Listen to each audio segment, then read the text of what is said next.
Jesus Christ's response to the Pharisees simply meant that the first four commandments about God alone and his authority are that which make up the first and greatest commandment, that is, love for God.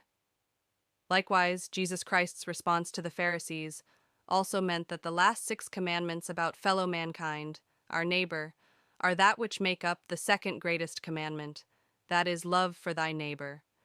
By providing these two greatest commandments, Jesus Christ's response to the Pharisees was a divine response and instruction, which proved that indeed Jesus Christ did not come to destroy the law and prophets, but to fulfill them. See Matthew 5:17.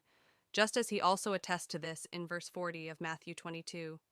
On these two commandments hang all the law and the prophets. We can therefore agree that the two sections of the Ten Commandments are the summation of the two greatest commandments of love for God and love of thy neighbor. Together, these two greatest commandments, therefore, can be unpacked further and grouped into one commandment, which is the commandment of love. Love God is love, which means that both the love for God and the love for thy neighbor are in actual fact the revelation of who God is. That is love, which is his character and divine nature. He that loveth not knoweth not God, for God is love. 1 John 4:8 KJV. We also know that the same love covers a magnitude of sins. See 1 Peter 4:8. This means that through love, God loved mankind first. Even though mankind were dead in sin, this love is seen through God's grace that is granted to mankind by sending his only begotten Son to save mankind from their sinful nature.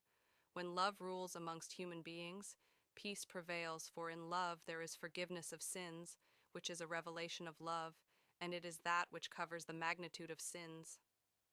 To bring more clarity in this matter of love, especially the love of thy neighbor, Jesus Christ gave those who believe in him a new commandment, which is not aimed at destroying the Ten Commandments, instead to fulfill them.